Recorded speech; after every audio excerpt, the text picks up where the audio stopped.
is the key to the past? But I would say, no, the Bible is the only perfect key to the past. That's my presupposition. They have theirs, I have mine. Okay, Charles Lyell, he's a Scottish lawyer. Something to keep in mind, this guy was a lawyer. He's not a scientist, he was a Scottish lawyer. He wrote this book in 1830 called The Principles of Geology.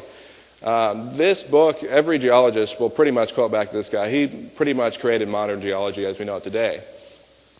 Now, so we have, in 1795, you have James Hutton's book. In 1830, you have The Principles of Geology. Charles Lyell hated the Bible, and you can see it in his writings. This is straight out of his book. False conclusions, futile reasonings, ancient doctrines sanctioned by the implicit faith of many generations and supposed to rest on scriptural authority. It says, sound philosophy had suffered by perpetually mixing up the sacred writings with the question in physical science. He didn't like the Bible. Men of superior talent, like himself, who thought for themselves and were not blinded by authority, like the Bible. This is straight from his book, The Principles of Geology. Lyell said his goal was to free the science from Moses, which he, it's not working, there we go. Okay, the geological column. This is straight out of, I got a 2007 textbook over there. I just got done taking biology. It was exciting. Listening to the teacher. He has a PhD in evolution, but besides that. Okay, so you have these different time periods. Supposedly you have different fossils in each layer of rock, and each layer of rock represents different time periods. Well, the only problem is the geological column is the Bible for evolutionists. The only place in the world that exists is in the textbooks. We can't observe this. This is not something we have. This guy admits it in this earth science textbook. If there was a column of sediments, unfortunately, no such column exists. So if the geological column existed in one location, it would be 100 miles thick. I mean, you got all these different rock layers supposed to represent different layers, and Dan pointed out it's all messed up all over the world. It's upside down in different places, and it's not reliable. So how do we date fossils? Scientists use index fossils to date the age of rock layers. So here you go. Here's your different index fossils. Up here, I got the trilobite right here is one I'm going to point out. So if this trilobite exists, that means that if it's in the rock layer, that means the rock layer is about 500 to 600 million years old. Well, the only problem with this is there was a guy who actually studied trilobites his entire life, basically, and found a human sandal stepping on one in the rock layer of trilobites. Well, that's a problem if that's supposed to be 500 to 600 million years ago, and man didn't come around 3 million years ago. How in the world did he step on one, you know? Here's a better picture for you. And this guy, I think his name is Meinster, actually became a Christian after discovering this. It blew his mind and started reading the Bible and became a Christian. So there's your trilobite. It's supposed to be in the Cambrian time period. So, and this is another textbook. The layers of rock can be dated by the types of fossils they contain. Then it goes on to say, scientists have determined the relative times of appearance and disappearance of many kinds of organisms from the location of the fossils in the sedentary rocks. So now this guy's saying that you can date the rocks by the fossils and the fossils by the rocks. That's circular reasoning. The strata are dated by the fossils, and then the fossils are dated by the rocks. Now, you can't use circular reasoning in science. You can't use, it just does not work at all. And this guy wrote about in the American Journal of Scientists, the intelligent layman has long suspected of circular reasoning in the use of rocks and dating fossils and fossils to date rocks. Then he continues and says, geologists have never bothered to think of a good reply, feeling that explanations are not worth the trouble as long as the work brings results. This is not scientists, they're just flat out ignoring these questions. Okay, fossils have been and are still the best way of dating, method of dating rocks. This is how they date rocks. Don't let them tell you they pick them up and date them in laboratory. They don't really do that much. They're starting to do it more today, but this guy continues and says, this is a New Scientist volume 100. I can think of no case radioactive decay being used to date fossils. Now this article is a little dated. They're starting to use it a little more often today. But something to point out is radiometric dating would have not been feasible if the geological column hadn't been erected first. You couldn't have come up with the idea of or how to calibrate the dating methods unless you had a geological column, which doesn't exist. You get a big problem here. This is American Journal of Science here. Okay, I'll point out one other index fossil that they used to use. They don't use it anymore, and I'll point out why.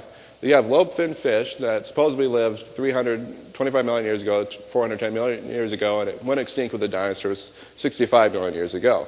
The only problem with using that guy up there with the index fossil is that they're still alive. They have found several of them living today. I think the first discovery recently was 1912 and 1922.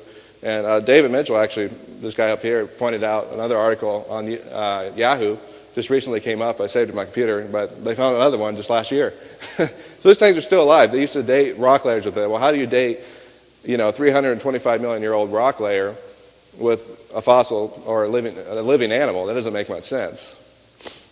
Something else to point out about the geological column is that there's petrified trees sitting through different layers of rock. This one, a picture up there, is sitting through 2 coal seams.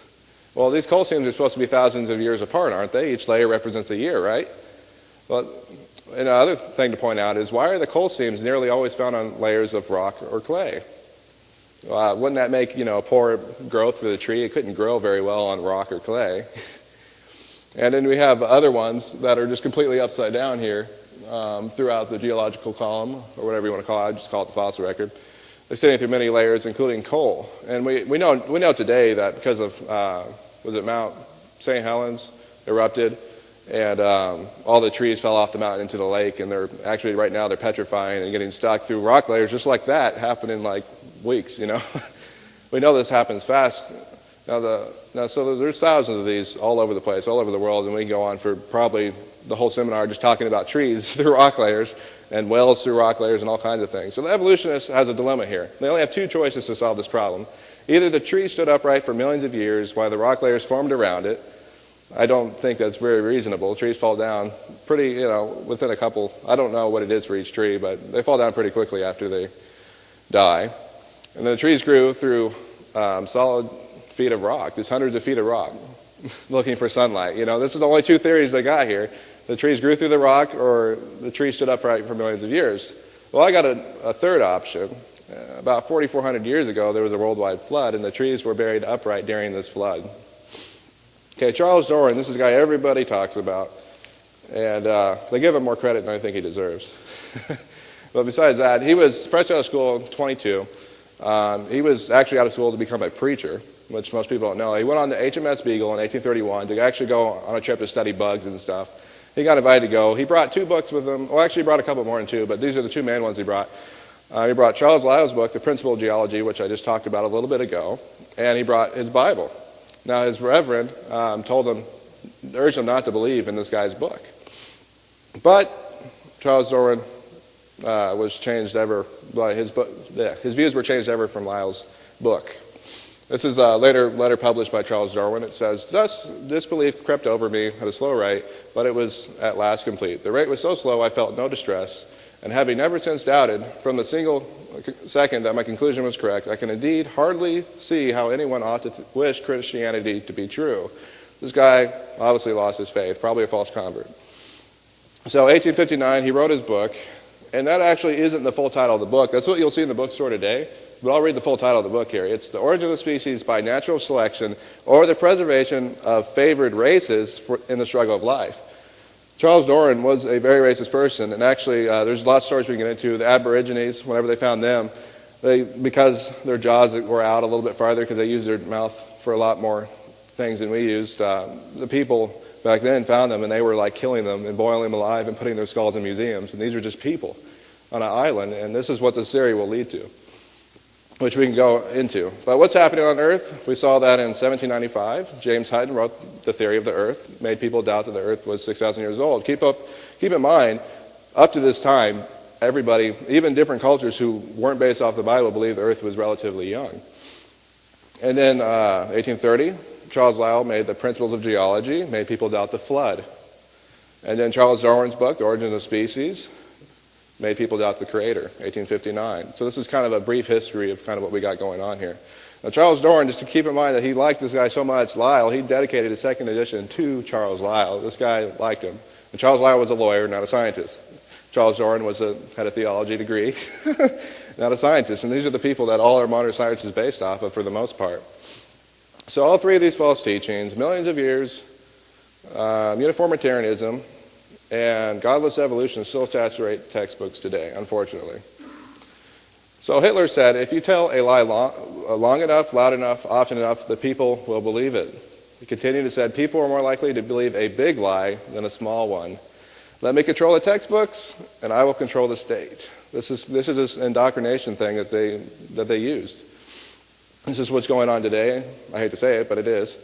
So what